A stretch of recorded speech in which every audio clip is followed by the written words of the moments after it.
Hey guys, this is Ben Kelly from the Bulwarks and Bulldust podcast and also North Sails. I've flown halfway around the world to catch up with our Season 3 guest Spike Abram from the Rapide Yacht Group.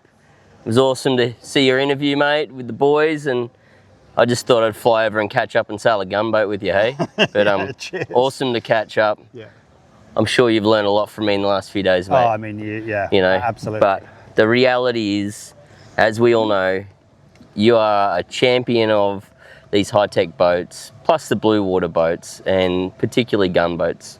You have a long-standing history and knowledge base around this, and I've watched that at play amongst all the owners and the various boats at this British Virgin Island regatta, Spring Regatta this week. Mate, I just want to catch up with what you've been doing, how's the business going, and when you come back to Australia. Yeah, well, all good questions. I think we can start with kind of how we both ended up on this boat together. We sold Gunboat 62 called Max Schnell to Rick Cunningham. Champion. Who's a legend, lovely guy, and he's put together just an awesome Corinthian fun program.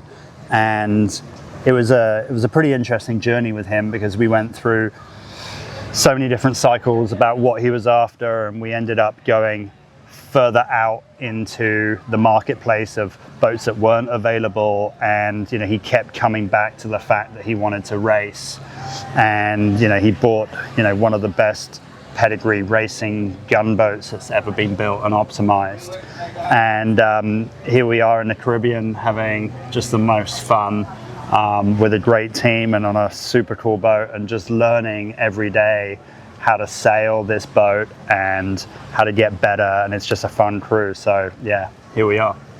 Yeah, this boat, although it's a little maybe outdated in some people's views, these boats are super high-powered, high-end boats. Gunboat 68s are one of my favourite boats, if you're going to do everything. But this boat we're on, the 62, it's like lit. The thing has the biggest main. Yeah. It is powering up so early. It doesn't even have the J0 style sails these other guys are using, and we're still kind of walking away. Yeah. I love it. It's right up my alley. I love high-powered boats, and I come from smaller boats. But for you, how much do you enjoy this boat? I mean, I was on a Gunboat 62 for 8 years running one, so I'm probably a little biased. And we had a lot of battles with this boat back in the day.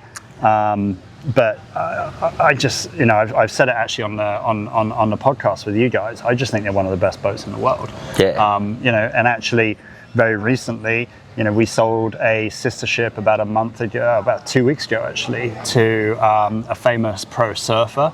And again, there's a reason why he bought that boat over so many other boats. Yeah.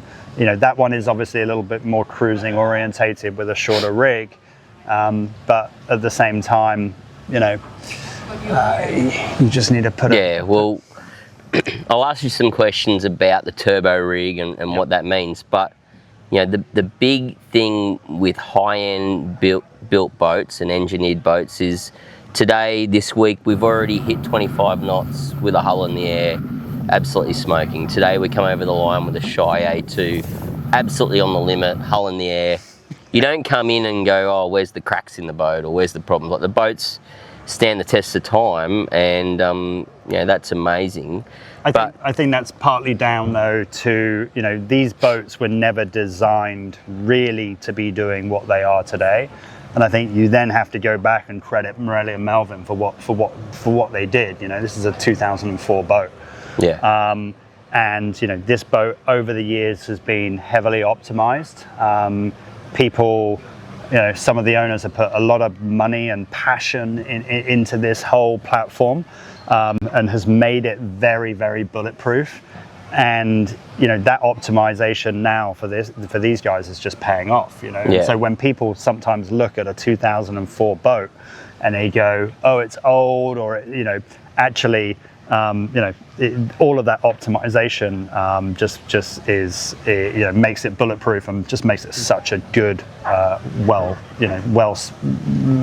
done platform. It's like a bit of a sleeper, like it doesn't have the reverse bows, but the rig is so big on this thing. We're next door to Sophia, the Nigel Irons 63, the X-Paradox. Like I love that boat. I love my trimarans, but our rig is like so much bigger. And that thing's clearly a weapon upwind when it's powered up. But today we found a mode when everyone else kind of dropped below what they could be powered up in, and we were looking really good. It was quite nice. We found our high mode, and I think, and again, it's like every new owner, every boat has a journey, and this new owner is on the start of this journey. And I think, 3 days in, I would say 98% of the crew maybe had never sailed a multi-hull before. Yeah. Some of the guys and crew had never worked a big winch. And, day 2, we're hull flying, controlled. Holding safe. people out of the start. Yeah. A few little hooks on the start line. Yeah, and so... It's cool. That was the best fun for me.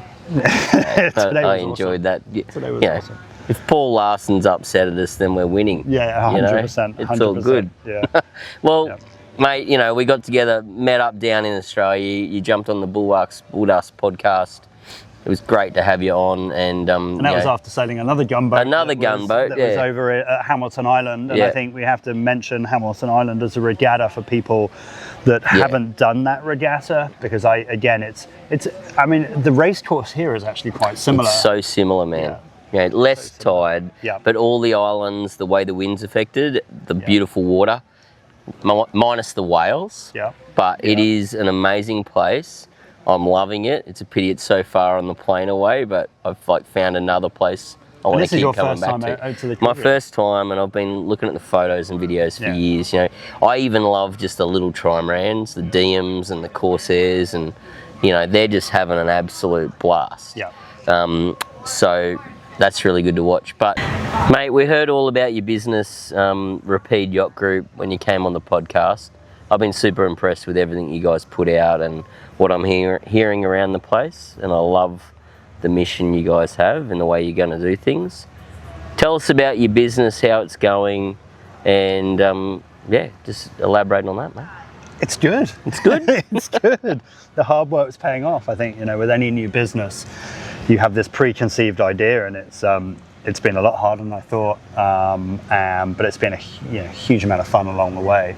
And I think we're making, really good inroads, and I think we're doing a really good job for our clients, number one, for our sellers, but also, importantly with the buyers. And I think what's really interesting is that, we're probably one of the only brokerages out there right now because of our high technical capabilities and knowledge of all the boats, and that's, from gunboats to balanced catamarans to blue, ultramares and blue water cruising boats.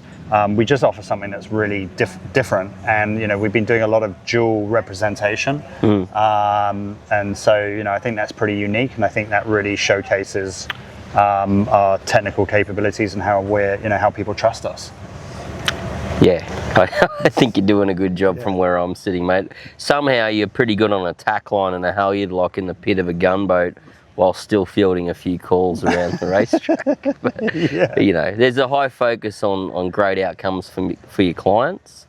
We're talking about highly technical boats a lot of the time, and that's what I'm more interested in. I know you do the blue water cruises, but pulling together all the trades, the people, the right contacts to get the best outcome. That's what it's all about, right? Yeah, and it's it's making sure that the client, especially with this type of boat, understands the program, how it can work, some of the pitfalls to look out for.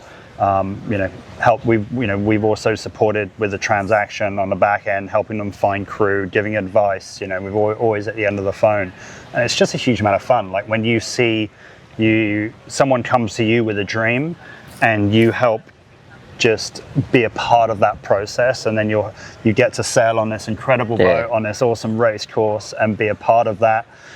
Is just, I feel so lucky, so lucky. Me too, mate. So thank you very much for maybe throwing my phone number forward to these guys, and I'm loving sailing with you.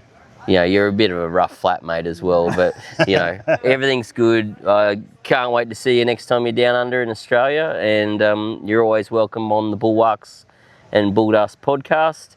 Guys, don't forget to go and check out Spike Abram's Repeat Yacht Group podcast from season 3. It'll give you. I think on that note, I have to. I felt very lucky that you guys invited me on the podcast, and it was just a very professional, well set up first podcast I'd ever done. Yeah. Very nervous, but they made us feel very welcome.